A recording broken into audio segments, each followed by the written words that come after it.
So Mr. Elon Musk has been in the news lately for a variety of different reasons. There's no denying that. But something I've recently come across on CNBC, of all news websites, is something that I've been hearing being echoed from the last few years, not just from Elon and his team at Neuralink, but from a lot of both philosophers and futurists in general, whenever something like consciousness is brought up, okay? Now, obviously, Mr. Musk and his Neuralink company have, of course, been much more big on the beginning stages of mind-tech integration. You could consider this as the launching point, but he did mention it here in this article, and nowadays almost any conversation on consciousness will lead down this road if given enough time. As with everything else, if our brain is composed of nothing more than elementary particles obeying the laws of physics, and if you were able to take a perfect scan of your brain and perfectly replicate it, then you should be able, in principle, to download your consciousness onto some supercomputer of the future and live forever, right? Your sense of self would transfer to the computer. And that's a very big point of discussion. And we hear some people talk about it as if it's a done and settled fact, that this, whatever this is, it's coming in the next, say, 100 years. And even though we have really no idea what consciousness is, there's of course theories, but there's no ideas. The claim is that we will eventually be able to somehow figure out how to convert this consciousness into binary ones and zeros, and to bring about a perfect conscious observer on this cloud of the future, this supercomputer of the future, that would fundamentally actually be you. That's of course the biggest part. There's no point in doing any of this, if your self-awareness, in the back of an ambulance about to die, or on the hospital bed about to die, there's no point in downloading your consciousness onto a computer if your actual sense of self doesn't transfer with it. A perfect copy of your brain would not necessarily be you. There's absolutely no proof that would be the case. I don't even know how you would go about proving that anyways. You should start by laying out the fact, of course, that even though our brains are machines integrating and processing vast amounts of data every second, there's neurons, neuronal events, chemical reactions, all these things going on in the brain every second. And although these purely physical processes in the brain are occurring, we as humans also have this inner life, this inner awareness, which on the surface does not seem to be something that can be derivable from just a perfect sum of the information you intake through your five senses.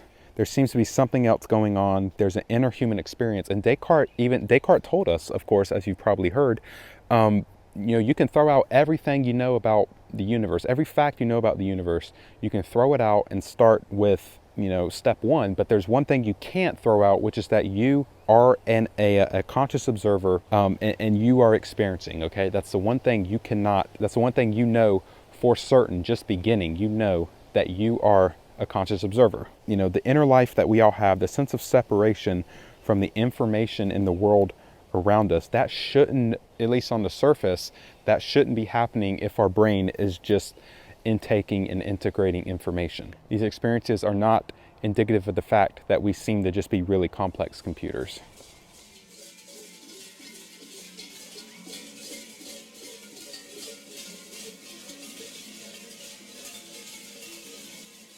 So the real root of any debate on consciousness, and it's really hard to call it a debate when both sides know very little, but the real root of any conversation or dialogue on consciousness is if consciousness is purely physical or not, and if it can be fundamentally described in the brain, if locality is a feature, okay? We of course have this sense that everything must be reducible to both quantized fields and space-time, and obviously locality would be a restriction there.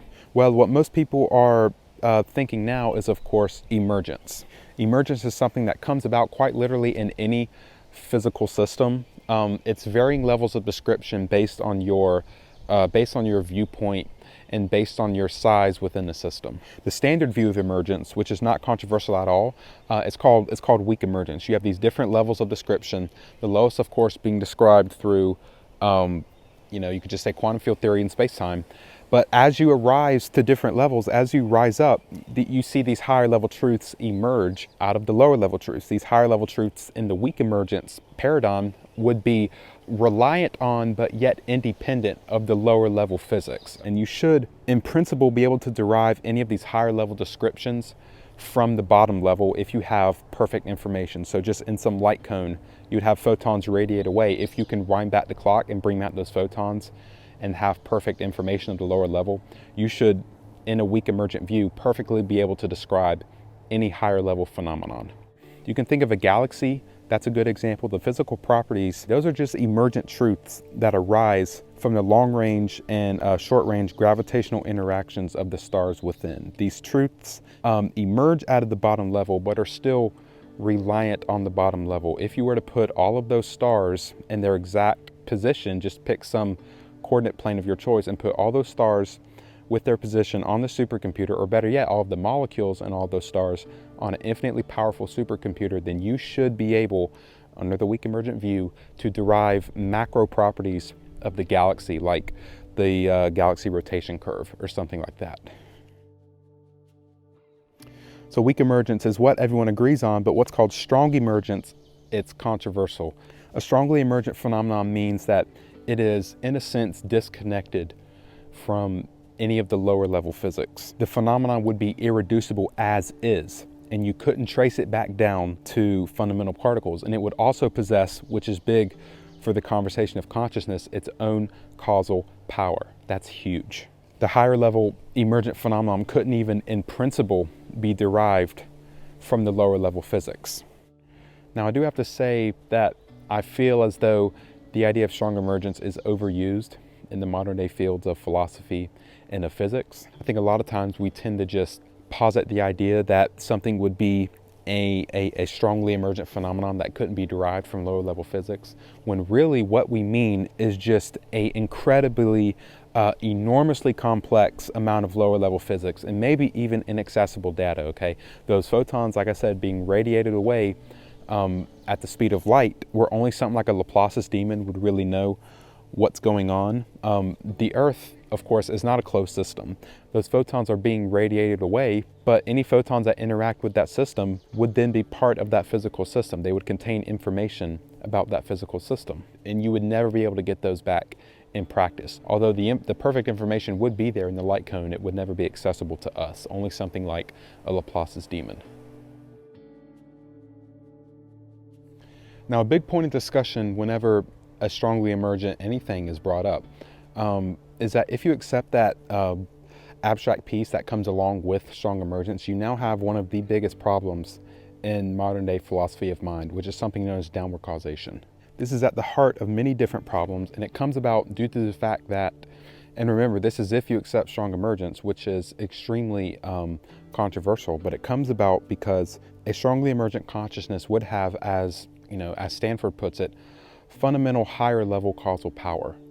The abstract idea, which is not implicit in any of the lower level physics, would be exerting real causal influence on the lower level physics. That is huge. Abstract objects, which you would not be able to derive from the lower level physics, would have their own causal power over the real universe. You would not be able to do the famous thought experiment of taking the initial conditions of the Big Bang and then time evolving forward with perfect information through like a Laplace's demon and getting the current moment, the current state of the universe. You would not be able to do that with something like a strongly emergent consciousness existing, because you would have entities which cannot be described through physics. You wouldn't find them in the initial conditions of the Big Bang. They would be exerting causal influence on other matter in the universe. I seem to keep reminding myself that I don't understand what mechanism would bring about any strongly emergent phenomenon, because there would have to be an intersection between the physical and that abstract piece, okay? Whatever phenomenon you want to think of, if it's strongly emergent, it would ultimately have to be brought about. Even if it is strongly emergent, it's still reliant on the mere existence of the lower level physics. There would have to be some intersection between the physicality of the different levels in the actual strong emergence, the actual emergent consciousness. It's almost as if how the strongly emergent consciousness would come about would be a bigger question than the actual strongly emergent consciousness itself. Because there would have to be some point when you're rising up and you're shifting from physical to non-physical. I don't even know what that would be, or is this like some quasi-physical description? What is that? The intersection between the physical and the abstract. So there are a vast amount of different theories and explanations for something like consciousness and what it would be. There's things like the modified panpsychist approaches, which are slowly gaining popularity, where everything is conscious in a sense. Even something like a photon or an electron would have some small unit of consciousness. There's theories that state that consciousness is just an illusion and that there's nothing real about it. What most people would agree on is that you could reduce all of the theories to 3 general umbrellas, okay? The first umbrella is that consciousness is purely an illusion. It's just a false sense of self that would be a byproduct of that filtration and integration of information through the brain. However, I, as with many others, don't really understand this approach. I think the boundary between an illusion that we experience and just the real thing, that's a very loosely defined boundary. That boundary doesn't really make any sense to me. You could just say that this illusion that you experience is itself consciousness. It's almost as if saying that it's an illusion is just adding an extra unnecessary step that doesn't really change anything. You're not getting any new information by saying it's an illusion. You're still experiencing the illusion. So then the jump from experiencing what you label as an illusion to actual consciousness, that's not a big jump I don't even think it's a jump. I think it's the same thing. You really couldn't even define what an illusion is when it comes to consciousness, because it's only an illusion if it's pretending to be something of a higher level or something of a more organized structure. But consciousness isn't trying to be anything. Consciousness just is. It's something you experience. So how could that be an illusion? There's no way to extract some higher level space or higher level property from it that we would be being tricked into perceiving. So the illusion argument really makes no sense to me. Again, as Descartes pointed out, if there's one thing we know for certain is that I am experiencing. I am perceiving, the stuff around me. Even if it's an illusion, the illusion itself would be consciousness. The second umbrella is what I've already been talking about. It's just that consciousness would be emergent, either weak or strong emergence, and it would be contingent on the different interactions of higher and lower level descriptions in the brain. It would be a property of a set of properties, like I said. And the third umbrella would be that consciousness is something that cannot be explained in the brain. Not many people in this area of research have traditionally accepted this, but more and more people are coming into this kind of framework. The panpsychist approaches, those are picking up some steam. We're seeing things like near-death experiences that's being studied. These people, they're being pulled out of their bodies and they're seeing things that they shouldn't be seeing if we live in a purely physical universe, right? So, under this view, it wouldn't necessarily be that consciousness is emergent or even strongly emergent. It would be that consciousness would be in the bottom level physics. It would be the bedrock of the universe, and it would be the meaning of the universe, if you will. So to those who are, so sure of being able to download your consciousness onto a supercomputer in the future, and God only knows what that would look like, say 2,000 years from now. To anyone who accepts that, I would have to ask you, is consciousness emergent? Is this consciousness contingent on the lower levels? Well, we would of course say yes. As an emergent phenomenon, even as a strongly emergent phenomenon, like I said, the existence of the lower levels you would have to have the existence of the lower levels before you could even talk about an emergent phenomenon. Well, guess what? This may kill the downloading consciousness argument. If it's physically reliant on the lower levels being there, then there's no way that converting a perfect scan of your brain on the molecular level will bring about a conscious observer on a computer. That would not translate when you convert to binary ones and zeros, because you would be out of the physical domain. You would be out of, the purely physical domain. So anything reliant on real physics, like an emergent phenomenon, would more than likely not translate when everything goes to ones and zeros. You would be out of the tangible, I guess that's a better word for it, you'd be out of the tangible physical domain, which you could very easily argue is necessary for emergent properties to come about. Here, I'll argue for it right now. Imagine, okay, so let's do this. Imagine an initial condition, we'll call it A, okay? This would represent the lower level physical domain, the lower level physics in the brain, right? The elementary particles, the interactions, whatever. Now the emergent property B would have to come out of A through an operation which we would just call an A operation. It can't just come out of nothingness. It's reliant on A. So you have the lower level physics, which is A, you have the emergent phenomenon, which is B, and then you have the physical process of bringing about that emergent phenomenon, which is the A operation. Well, now imagine we're in the future and you want to convert your consciousness into ones and zeros. You want to download yourself onto a computer and you want to live forever. Well, what would you do? You would implement a process of converting all the information about all of the particles in the brain or in a light cone, whatever. You would take the perfect molecular scan of the brain in the future and convert everything in your brain to ones and zeros. We would go from A to what we can call A prime. This would just be a translation. It doesn't really matter what you would call it, but I guess a translation would be a good word for it. What matters is that once you translate into A prime, once you convert the bottom level physics into ones and zeros, how do you get a B operation to bring about a second emergent phenomenon on that computer? A prime was reliant on A, but that's only a true statement about the A system. The translation into the different domain would in no way bring the higher level truth with it to the A prime system, especially when you're transferring into something as non-physically real as ones and zeros. But you may counter this. You may say, well, Jeremy, I thought that if A equals B and B equals C, then A must equal C. Well, that's a good counter argument, but it's actually not the same. We're not equaling in this instance. This is merely a translation, what you could think of as a linear map. There's no equaling here. We're in that different domain. It would be more akin to saying something like A equals 1, B equals 2, C equals 3. It's just a correlation. This is big. It's just a correlation in that particular bottom level instance. But that fact that you can go from A to A prime, that says nothing about being able to get an emergent phenomenon out of A prime, because the emergent phenomenon on this side was only a fact about A. When you translate to A prime, that emergent phenomenon, that wouldn't necessarily translate as well. Gertrude, thanks for coming out. So what the beeps you're hearing are real-time signals from the neural link in Gertrude's head.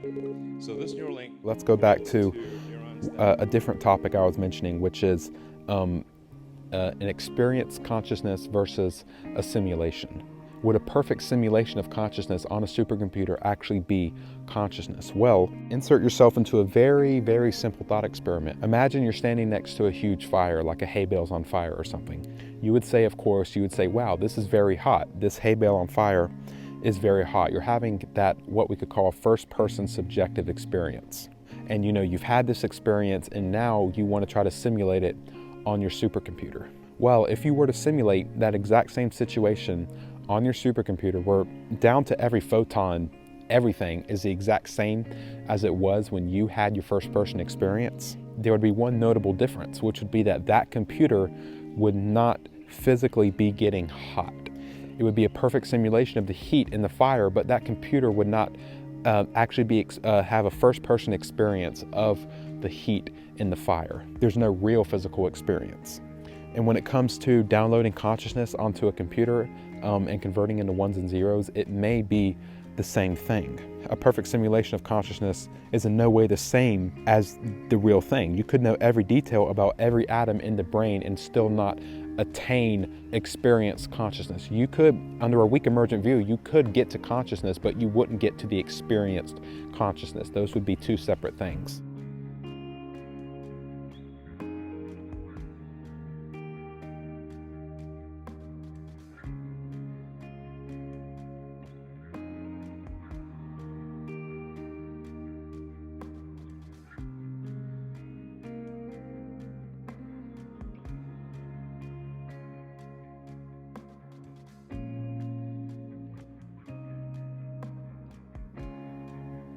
The absolute biggest question, say in the next 50 years, for consciousness, for the study of consciousness, is if the existence of consciousness or if the presence of consciousness is what is necessary to constitute a quantum observation and to collapse the wave function. There's this gaping problem in the foundations of quantum mechanics, or just philosophy of quantum mechanics, which is called the measurement problem, which is that we don't even really know what constitutes a quantum observation. And I just think in general, if it comes out that consciousness is what is needed, that would be the indication that nothing is how it seems at the fundamental level, and that would be the indication that we're just really getting started to answering questions such as, what is the meaning of all of this? Why do humans exist in this universe? You know, what is the meaning of human life? Things like that.